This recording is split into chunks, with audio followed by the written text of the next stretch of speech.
ساحر جادو کرنے والا، مسحور جس پہ جادو کیا جائے. انظر اے محمد صلی اللہ علیہ وسلم، انظر دیکھ، کیف ضربوا لک الامثال، تیرے لیے کیسی مثالیں بیان کر رہے ہیں. یعنی وہ شخص بنا دیا جس پہ جادو ہوا ہے. مکہ میں نبی صلی اللہ علیہ وسلم جو لوگوں کو کہہ رہے ہیں کہ تیرے رب نے فیصلہ کیا اللہ کی عبادت ہو، ماں باپ کے ساتھ حسن سلوک ہو، ان کے سامنے شفقت اور رحمت سے اپنے بازوؤں کو جھکانا ہے، رشتہ داروں کو ان کا حق دینا ہے، ناپ تول میں کمی نہیں کرنی، اپنے بچوں کو غربت کے خوف سے قتل نہیں کرنا، اور اللہ پہ اعتماد اور توکل کرنا ہے، یتیم کے مال کے قریب نہیں جانا ہے، شرک نہیں کرنا ہے، ایسی چیز کے پیچھے نہیں پڑنا ہے جس کی تمہیں نالج نہ ہو. تو یہ ساری باتیں ایک ایسا شخص کر رہا ہے جس پر جادوگروں نے جادو کر دیا ہے. تو کیا عجیب بات کر رہے ہیں، کتنے پاکیزہ مضامین ہیں اس قرآن کے، جس پر جادو ہو جائے اس سے تو بولا نہیں جا رہا ہوتا. تو قرآن کہتا ہے انظر اے محمد صلی اللہ علیہ وسلم، دیکھیے کیف ضربوا لک الامثال، آپ کے لیے کیسے مثالیں بیان کر رہی ہیں. فضلوا، پس یہ گمراہ ہو گئے. فلا یستطیعون سبیلا، اب یہ سیدھے راستے کی ان میں استطاعت ہی نہیں ہے. الٹی باتیں اور الٹا سوچ کے نا ان میں ہدایت کی صلاحیت ہی ختم ہو گئی ہے. وقالو، اور پھر دوسرا اعتراض کیا کرتے ہیں، کیونکہ نبی صلی اللہ علیہ وسلم جتنی بھی باتیں کر رہے تھے نا کہ آخرت کی کوشش کرو، اللہ کو راضی کرو، ایک خدا ہے، ماں باپ کی اطاعت ہے، رشتہ داری جوڑنا ہے، اور یہ سارے احکام، تو بھائی کیوں ان احکام کو فالو کرو؟ اس لیے کہ قیامت کے دن اس کے بارے میں سوال ہوگا. خدا مردوں کو زندہ کر کے پوچھے گا کہ میں نے جو تمہیں زندگی دی تھی اس میں تم نے کیا کیا.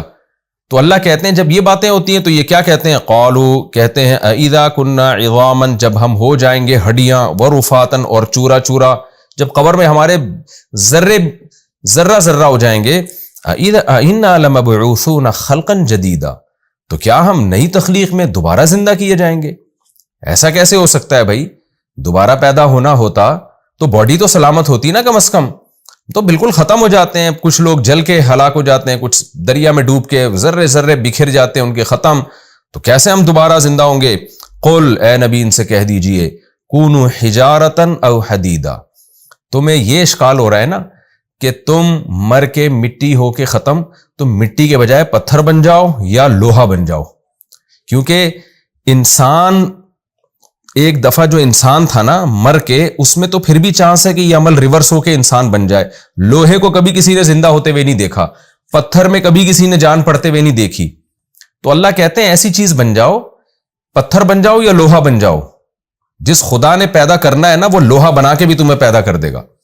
انسان کے اختیار میں نہیں ہے کہ وہ پتھر یا لوہا بن جائے. یہ ایک مثال ہے، سمجھایا جا رہا ہے کہ جس خدا کی طرف تم یہ نسبت کر کے کہہ رہے ہو کہ وہ کیسے زندہ کرے گا، تو وہ خدا تمہیں لوہا بنا کے بھی زندہ کر سکتا ہے، وہ پتھر میں بھی جان ڈال سکتا ہے. تو تم ٹرائی کر کے دیکھو کہ تم پتھر بنو یا لوہا بنو. او خلقا مما یکبر فی صدورکم، یا ایسی مخلوق بن جاؤ جو تمہارے دلوں میں اس سے بھی بڑی کوئی چیز ہو، یعنی جس کا پیدا کرنا اور زیادہ ناممکن ہو. ایسی چیز بن جاؤ کہ جس کے بارے میں تمہارا خیال ہو کہ لوہے میں پھر بھی کوئی چیز تو ہوتی ہے نا، جان پڑنے کا کے لیے کوئی جگہ ہوتی ہے، یا پتھر میں بھی. اور اس سے پلاسٹک بن جاؤ، کوئی بھی ایسی چیز بن جاؤ کہ جس کے بارے میں تمہارا خیال ہو کہ یہ تو زندہ ہو ہی نہیں سکتی، وہ بھی بن جاؤ گے. تو پھر جب اے نبی آپ ان سے کہیں گے نا کہ اچھا ہم پتھر بن جائیں، لوہا بن جائیں، تو بھی دوبارہ اللہ زندہ کر سکتا ہے، تو فوراً یہ کہیں گے فَسَيَقُولُونَ مَن يُعِيدُنَا، تو عنقریب یہ فوراً جواب میں کہیں گے مَن يُعِيدُنَا، بھائی ہم پتھر بن گئے، لوہا بن گئے، یا اور عجیب سی مخلوق بن گئے، تو کون زندہ کر سکتا ہے؟ قُلِ الَّذِي فَطَرَكُمْ أَوَّلَ مَرَّةٍ، کہہ دیجئے کہ وہ پیدا کرے گا جس نے پہلی مرتبہ پیدا کیا. پہلے مرتبہ میں تو نہ پتھر تھے، نہ لوہا تھے، نہ مٹی تھے. اپنی قدرت سے اس نے ایک جرثومہ بنایا خوراک کے ذریعے، اور ماں کے رحم میں اس نے انسان بنا کے دنیا میں باہر لے آیا. اس چیز کو دیکھو جس سے وہ منی کا قطرہ بنایا گیا، اور پھر ماں کے پیٹ میں مختلف مراحل میں لے جا کے کیسے انسان بنایا گیا. تو جو اس طرح سے پیدا کر سکتا ہے وہ پتھر لوہے کو بھی دوبارہ پیدا کر سکتا ہے. تم تو پتھر لوہا بھی نہیں بنتے، تم تو مٹی میں تبدیل ہو جاتے ہو، اور پہلی مرتبہ اللہ نے انسان کو مٹی ہی سے بنایا ہے. آپ قرآن کے کانفیڈنس کو دیکھیے، نبی صلی اللہ علیہ وسلم کے کانفیڈنس کو دیکھیے. ایک طرف وہ مذاق اڑائے جا رہے ہیں کہ بھلا ہم جب ہڈیاں ہو گئے اور چورا ذرہ ہو گئے تو زندہ کیسے ہوں گے؟ اس کے جواب میں ہمارے نبی صلی اللہ علیہ وسلم یہ کہہ سکتے تھے کہ کوئی ایسی بات کر سکتے تھے کہ آپ کے دعوے میں کمزوری محسوس ہوتی، آپ کہہ سکتے تھے کہ ہاں بھائی میں بھی غور کر رہا ہوں، تم بھی غور کرو. پھر یہ ہوتا ہے کہ بعض لوگوں کی جسم سلامت نہیں رہتا، جسم سلامت رہتا ہے، بعض دفعہ یہ ہوتا ہے کہ ریڑھ کی ہڈی سلامت رہتی. کوئی بھی، جیسے ہم جب کسی چیز میں پھنس جاتے ہیں تو تھوڑا سا ہمارے دعووں میں لچک پیدا ہوتی ہے. لیکن آپ صلی اللہ علیہ وسلم کے اعتماد کو دیکھیے اور قرآن کے دعوت کو دیکھیے کہ وہ مذاق اڑائے جا رہے ہیں اور کہہ رہے ہیں کہ ہم جب چورا چورا ہو جائیں گے تو کون پیدا کرے گا؟ اللہ نے کہا کہ تم پتھر یا لوہا بن جاؤ. انسان ہو کے مٹی میں تحلیل ہونا تو بہت دور کی بات ہے، تم پتھر یا لوہا بن جاؤ یا اور ایسی مخلوق بن جاؤ جو اس سے بھی زیادہ، جس کے بارے میں خیال ہو کہ اس میں تو جان پڑ ہی نہیں سکتی ہے، لیکن وہی ذات زندہ کرے گی جس نے پہلی مرتبہ پیدا کیا. پہلی مرتبہ تو نہ پتھر تھے، نہ لوہا تھے، نہ مٹی تھے، کچھ بھی نہیں تھے. کیسے اس نے بنا کے تمہیں انسان بنا کے کھڑا کر دیا. فَسَيُنْغِضُونَ إِلَيْكَ رُؤُوسَهُمْ، تو یہ سر ہلاتے ہوئے آپ سے کہیں گے، یعنی مذاق کریں گے وہ کہ ہم مذاق اڑا رہے ہیں اور آپ اپنے دعوے میں اور مضبوط ہوتے چلے جا رہے ہیں. تو پھر ان کے پاس ایک ہی چیز میں، جب یہ اس جواب سے عاجز ہو جائیں گے نا، الذی فطرکم اول مرہ، کہ وہ پیدا کرے گا جس نے پہلی دفعہ پیدا کیا. اب یہاں مشرکین خاموش ہو جاتے تھے. یہ ایک بڑا زبردست سوال تھا نا یہ، کہ پہلی مرتبہ کیسے پیدا ہو گئے بھائی؟ اس وقت ڈارون جیسا بے وقوف اور احمق پیدا نہیں ہوا تھا جس نے ایک فضول قسم کی جو تھیوری گڑی ہے، جس کا نہ سر نہ پیر، کے کروڑوں اربوں سال میں یہ انسان وجود میں آیا ہے.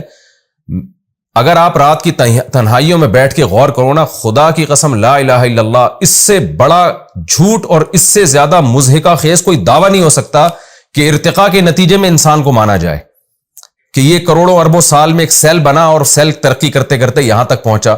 اتنا بڑا جھوٹ اور اتنی مضحکہ خیز بات ہے نا. لیکن خدا جب انسانوں کی عقلوں پہ پردہ ڈال دیتا ہے نا، ان کے گناہوں اور خدا سے نفرت کی وجہ سے، کیونکہ جب آپ کو خدا سے نفرت ہوگی نا تو پھر نفرت کے نتیجے میں آپ نے گڑنا ہے. خدا کو تو آپ نے ماننا نہیں ہے، تو کچھ نہ کچھ فلسفہ آپ نے گڑنا ہے. تو یہ وہ لوگ ہیں جن کے بارے میں قرآن کہتا ہے کہ ختم اللہ علی قلوبہم وسمعہم، ان کے دلوں پہ اور سماعت پہ میں نے مہر لگا دی. ایک روبوٹ وجود میں نہیں آ سکتا، ایک بے جان تصویر خود بخود وجود میں نہیں آ سکتی. یہ ایک جاندار تصویر کیسے وجود میں آ گئی کروڑوں اربوں سال میں؟ پھر نر الگ، مادہ الگ، اور پھر ماں سے بچہ پیدا ہو رہا ہے.